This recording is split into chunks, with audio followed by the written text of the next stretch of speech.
దత్తన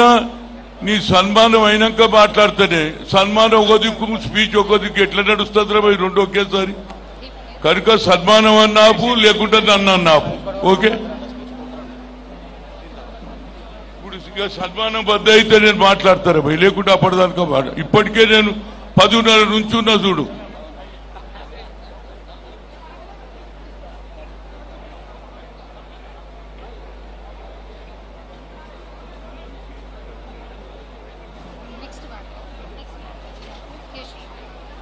అలాయ్ బలాయ్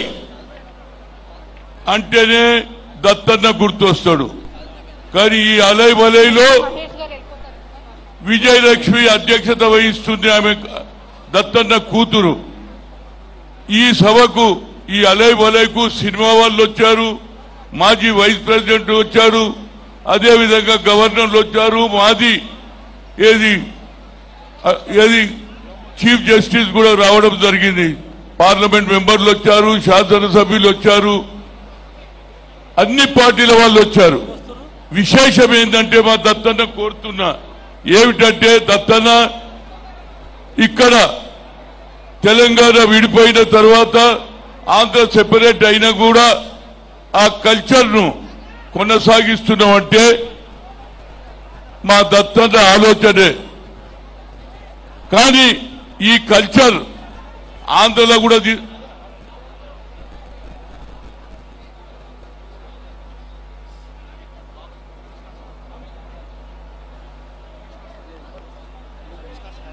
దత్తన నువ్వు నిలబడితే మాట్లాడితేనే బాబు ఇక 2 నిమిషాలు ఆగుండ్రా బాయ్ దత్తన నువ్వు నిలబడు బాబు ఇక జరుగు పక్క జరుగుండ్రా బాయ్ తర్వాత వేస్తాడు దీని ఉద్దేశం ఏమిటి తెలుసా గత 21 ఏళ్ల నుంచి తెలంగాణ రాష్ట్రంలో దత్తన్న గారు అలై బలై మొదలు పెడితే అంచెలంచెలుగా ఈ అలై బలై ఎంత పాపులర్ అయిందంటే దసరా రావడంతో ఇక మనకు దత్తన్న పిలుస్తాడు అలై బలై పెడతాడు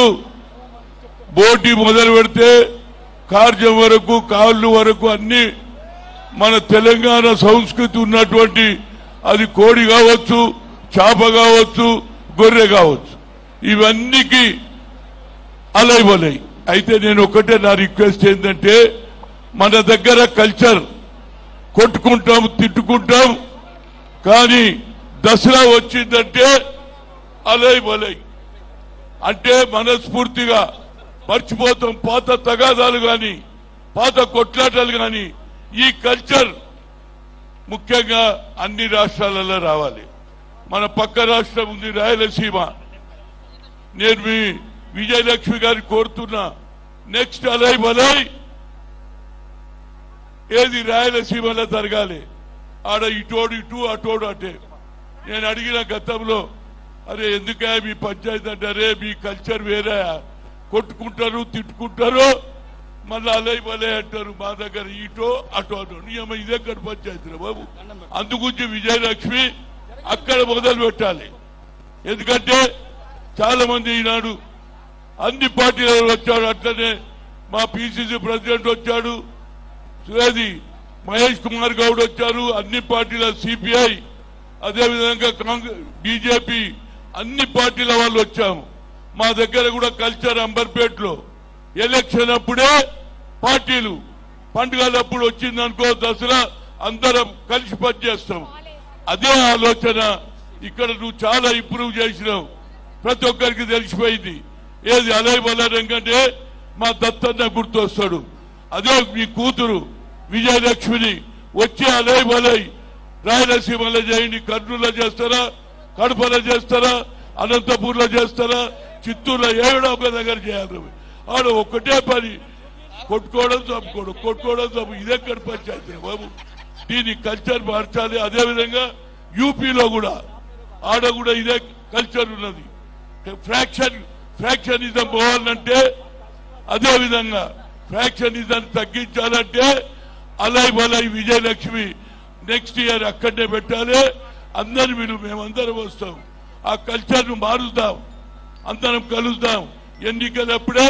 రాజకీయ పార్టీలు, ఆ తర్వాత పండుగలు వచ్చినాయనుకో అందరం ఒకటే. ఈ కల్చర్ నీ కూతురుకు చెప్పు, విజయలక్ష్మికి చెప్పు, నెక్స్ట్ ఇయర్ తప్పనిసరిగా రాయలసీమలో పెడితే అక్కడ కూడా కల్చర్ లో మార్పు వస్తుంది. అక్కడ కూడా అలైబలై చేస్తే కలిసిమెలిసి ఉంటారని కోరుతూ మరొకసారి దసరా శుభాకాంక్షలు. మంచి వర్షాలు పడ్డాయి, మంచి పంటలు పండించుకుంటున్నారు. అదేవిధంగా మా ముఖ్యమంత్రి ఏది రైతులకు రుణమాఫీ చేశాడు. అదేవిధంగా ఏది కులంగానే చేసి 42% ఇస్తే దానికి కూడా అడ్డం పడుతున్నారు రాబాయ్. ఎందుకు రాబాయ్? మీకు కాలే 10% ఈడబ్ల్యూసీ అగ్ర కులాలు అంటే మేము మాట్లాడలే, దానికి ఎందుకో మేము బతుకొద్దారే బాయ్. అదేవిధంగా ప్రియాంక ఏమన్నది, ఈబీసీ అంటే ఎక్స్ట్రీమ్ బ్యాక్వర్డ్, అంటే సాకలవాడు, మంగళవాడు, ఎరుకలోడు వాళ్ళకు కూడా పైకి తేవాలంటున్నావు. ఇక నేను పొలిటికల్ గా మాట్లాడకుండా తప్పనిసరిగా అలై బలై నెక్స్ట్ ఇయర్ ఎక్కడ ఏడు ఈడ కాదు రాయలసీమల కర్నూలులో పెడతారా, అనంతపురంలో పెట్టు, నేను ఆడొచ్చి మాట్లాడతా. అక్కడ కూడా అలై బలై కలిసి ఉండాలి. ఈ ఫ్రాక్షనిజం పోవాలి, ఈ కొట్లాటలు పోవాలి, ఈ సంపుకోవడం పోవాలి అని కోరుతూ మరొకసారి మా దత్తన్న అంటేనే అలై బలై అని తెలుస్తూ సెలవు తీసుకోడు. తెలంగాణ పెద్దలు.